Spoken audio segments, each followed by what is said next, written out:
Yan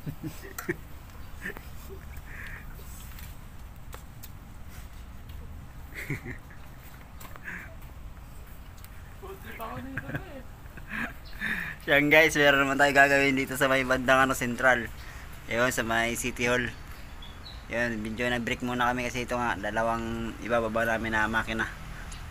Yan mga kabuk na yan. Yan, break muna kami, break. Ayan. So ito yung gagawin namin. Dalawang makina, dalawang overhaul. Ayun yung ano.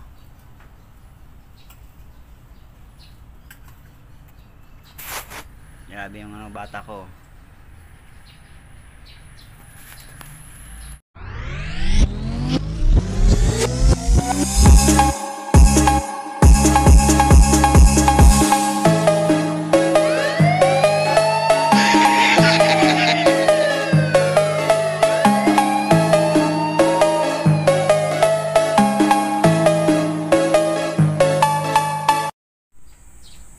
So yan guys, umpisa na natin itong isang makina. Ibuksan na rin natin. Ayan. So overhaul na rin natin itong guys. So na iba, asimbulin natin mamaya yan kasi naugasan na rin yan.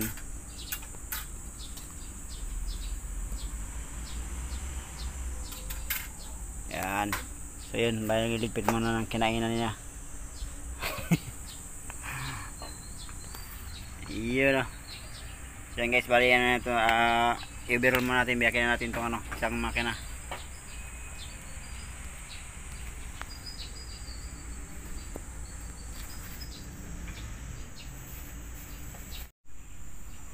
So yan guys, ito na yung isang TMX na ibinaba natin. Ayan yung tsura niya, niya. Yun o. Para may buhangin mga kabuknoy. So kasi matagal na stock na talaga to. Kasi papa-over kasi asimbulin na rin, babaguhin na yung So ito na nangyari. Ayan, so tanggalin muna natin yung block. Grabe.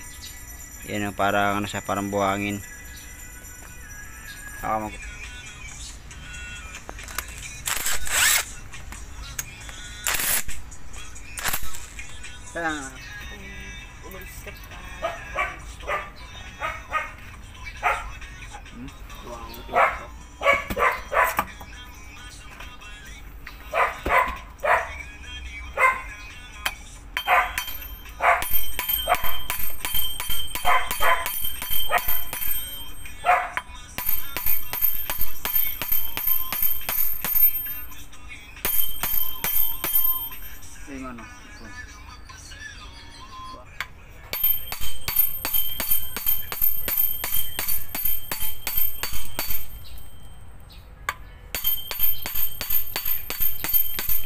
Yan, na-stuck na siya mga kabuknoy. Kaya siya pinupukpok na.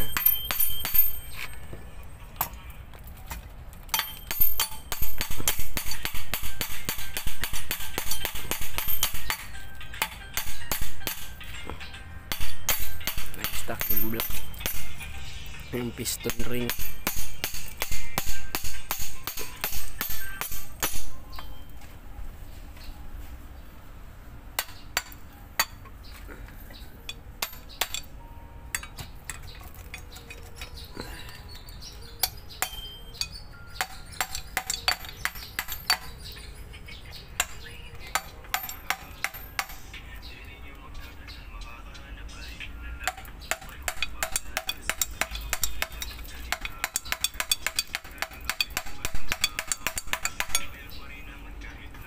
Tanggal na mga kapok. Yan.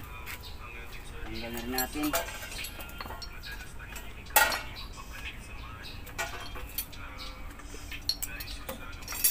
So next na natin yung paano clutch housing.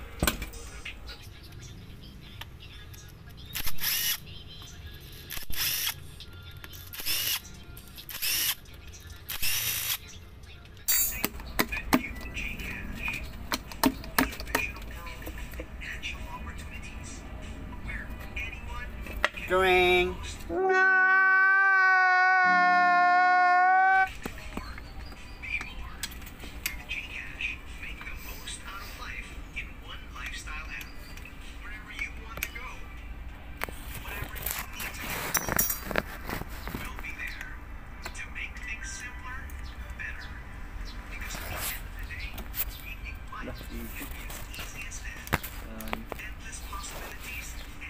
Kanan niya ng ano, isang TMX. So yung kabilang isang TMX, yung mas maganda pa naman yun, mas goods pa kaysa dito. Ito na yung pangalawa natin. So bali pang ano pala to, pang tatlong TMX na yung overhaul natin. Ayan o, yan, tring, yan. Ay, repair na rin pala to. Tring. So yan guys, so kalasin ko muna sa may bandang ano, bandang kita, taka sa ating transmission. Check natin kung ano pa yung mga dapat palitan dun sa transmission. So ako na gol.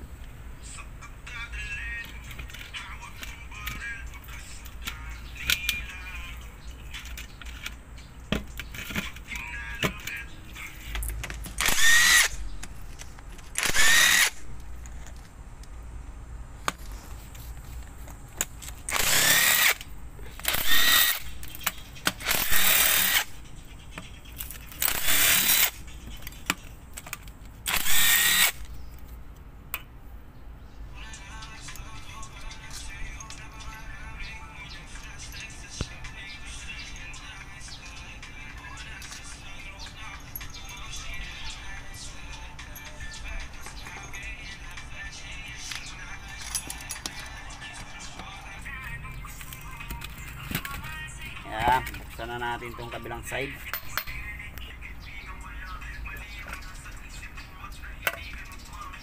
So yan guys, ito na yung ano, kuha mo ng video, epic sarili.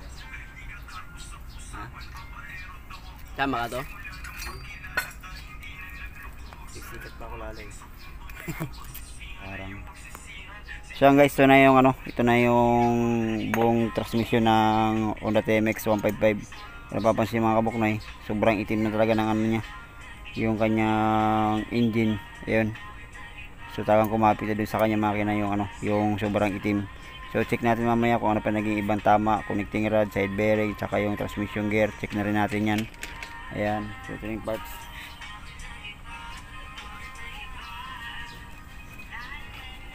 Ayan. So ito na yung ano, ito na yung kailangan natin na ano, kailangan natin makita or ano naging problema dito sa ibang ano, ibang parts. So yun, kalasin ko muna yung transmission para ma-check natin.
Walang bushing.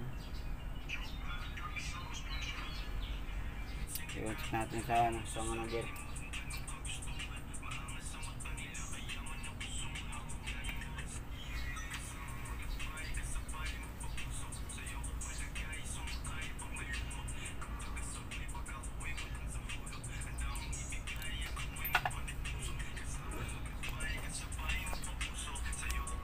So yung guys, bali yung ginawa pala ng unang gumawa nito, diretso na lang yung bushing yung pagka ano, gawa.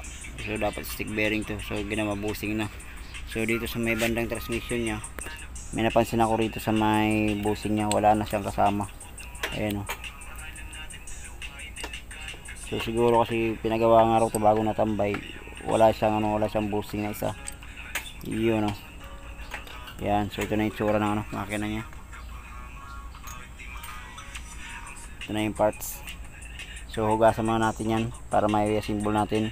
So yung mga dapat palitan. So yun dito sa may transmission gear, goods na goods pa naman. Yung sa may sigunyal, okay pa yung connecting rod, dalang sa tama. Naging problema lang dito sa kanyang block. Ayan o. Sobrang stock. So ito nangyari, nag-stock up na, nagkaroon na siya parang buhangin.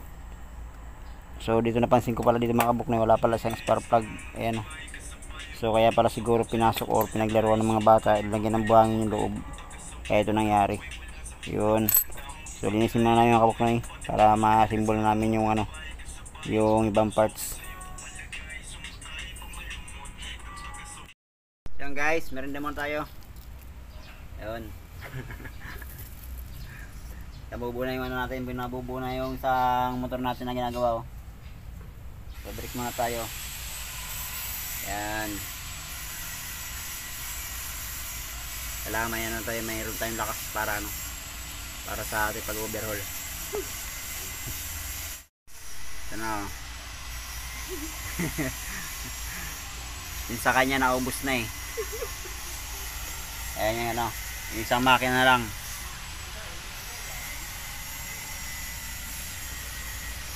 Yan. Saka ito na yung ano, isang makina buo na. So assemble na natin dito sa kanyang chassis. Ayan. At ako nagme-merienda muna. Rap.